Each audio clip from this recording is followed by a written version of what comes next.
Hello, beer tubers, and welcome to another beer review with me, Peter, the Master of Hobbits. Today joined by Brett. a fan of Micey's drinking more West Coast. New school West Coast. On the West Coast train. Yes, and I love it. Yeah. And people are still not opening their eyes because of haze. And haze is still nice, but this is such a nice throwback. Bitter but fruity beer, this new school West Coast. I just love it.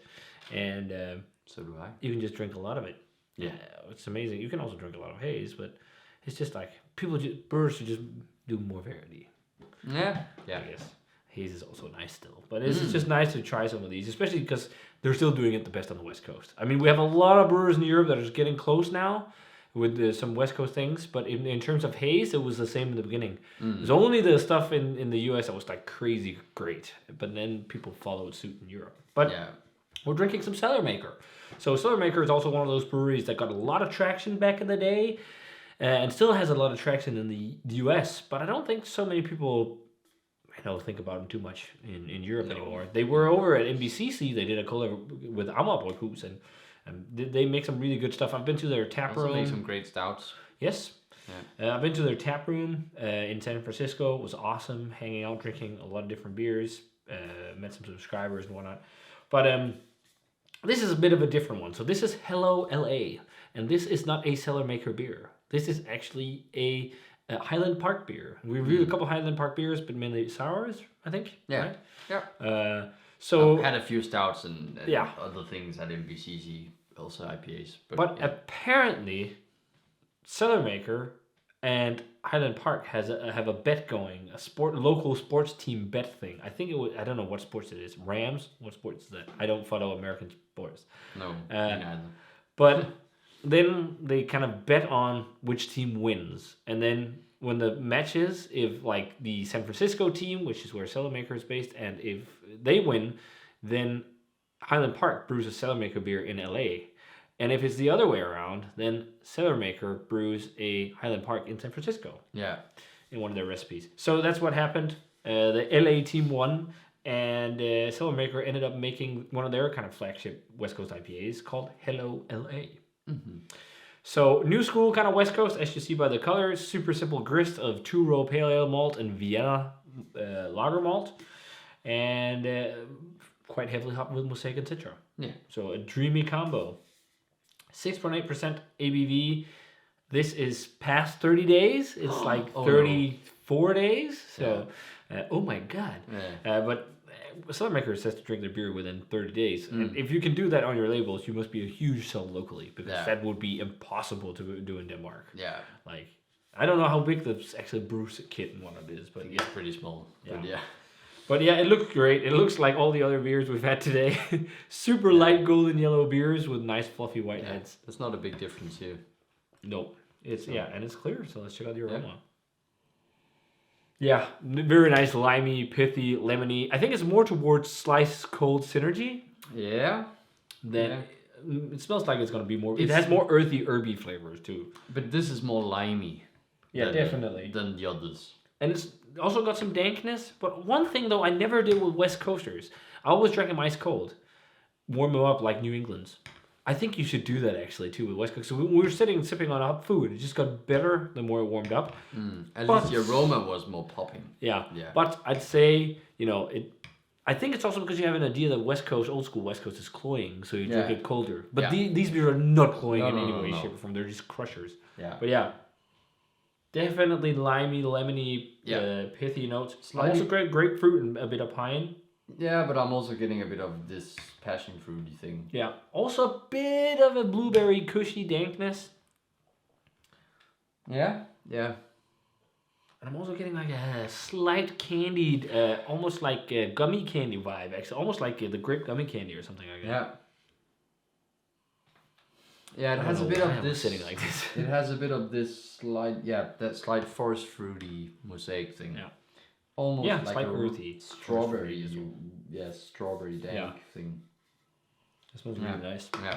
And also, it's funny, it has hop sweetness. It doesn't smell like a sweet beer. No. But that's like sweet hop flavor. And I think a lot of people, I've seen that on our beer, not to fucking sit and talk too much about my own beers.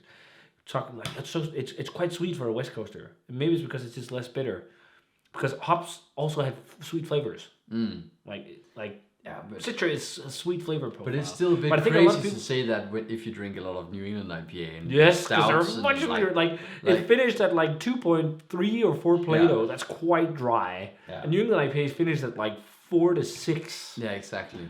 So also, if you drink heavy stouts and barley wines, But then this should be ultra dry. Yes, it smells really good. It smells a lot like the others we've had in the same vein. Let's try. Cheers.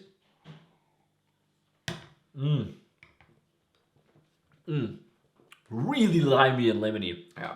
Also quite grapefruity. Ooh. Oh, that's so refreshing. Also a bit of a slightly oniony. Yes, and herbal. Yeah. Oh, and now sweaty, dank, Yeah. cushy, But oniony. it's strange because when you taste it, I think it's still fairly different from the other two. Yeah. You know, it's definitely in the same kind of vein and. I think this is more towards citrus and sweaty, oily dankness with a bit of resin and whatnot, and less kind of tropical flavor. At least on the flavor, there was more on the aroma, but I absolutely agree. also really good. Also not crazy bitter. It's also a more restrained bitterness. Like it's bitter, but it's nothing crazy. It's also slightly herbal, like a bit of this almost like thyme-esque thing. Oh, that's really good. Yeah. Yeah, thyme. Yes. Yeah. Totally thyme. Totally, actually. It's this slightly also peppery, weedy, timey, thyme-esque green finish, but in a really pleasant way. Good. Yeah, and also peppery. Yeah, it's a bit of white pepper. Yes. Yeah, that's actually interesting. Touch of like the Vienna malt showcases itself as like this is more of like it's not like just lightly toasty malt or lightly crackery malt. It has like toasted cracker vibes. There's like a slight deeper malt vibe, but it's super light. So it's more like just a lightly toasted kind of cracker or graham cracker maybe even with like regular light crackers because it's such a simple malt bill. Yeah, it could also be like a just slightly honey-coated cracker or something. Yeah. Just like very lightly. But this is just such crushable, awesome beer, and it's so pure and refreshing, like canvas for hops, and it's just it tastes like you're drinking a beer, like a hoppy beer, but it's more modern in profile. It's not like huge malt cannon and whatnot. No, not at all. Not at all. I think in terms of bitterness, it's it's definitely less than hop food. Yeah, a little less. Yeah, but I would still call it medium. Yeah. Maybe then hop food was on the higher side of medium, maybe almost medium plus. But this is brilliant. It's fucking tasty. It's quite a different flavor profile than hop food. Yeah, but hop food also had a lot of other hops. Yeah, exactly. But that's just a nice thing.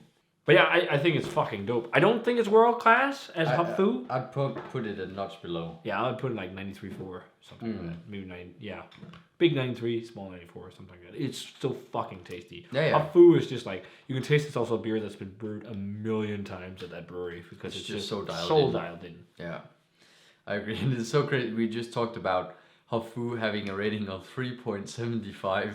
I think it's something it's below 4. I just want to double check now because it's stupid. It's so retarded. Yeah. And that's why people probably won't order it. It's like one of the best like year-round core range. But that's also one of the reasons why some breweries are a bit afraid of brewing beers over and over because it usually means 3.89, but still that's way too low for world-class beer. It still means when you brew a beer over and over, it just usually means that your ratings will drop.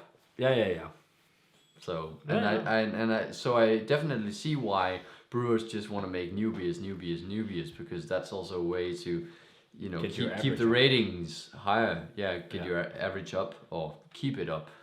Yeah. So it's a shame, but I definitely agree. Like high 93, low 94. Yeah, it's just really crushable. Really drinkable, lots of flavor, but I think also like a lot of people that might be disappointed drinking these, you need to get out of the mindset of haze because it's not trying to be a hazy beer. It's trying to reinvent a completely different style of IPA. It's the complete contrast to hazy IPA, and I think you need to get more into that like a different mindset. I think I almost compare it more to lagers in some way in terms of its cleanliness and like super clean flavor profile, but with much bigger hop character and more bitterness, of course.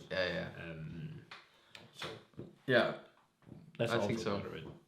So, but it's awesome. Yes, and I hope we see more of this in Europe.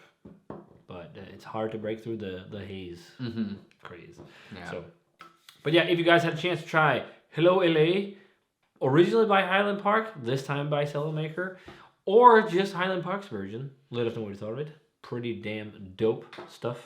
And as always, remember to comment, subscribe. Check out the Facebook fan page and Twitter and Instagram. Give this video a thumbs up if you enjoyed it. Ring the bell for future notifications about videos. And we're going to say cheers. Cheers. And see you guys in another beer review.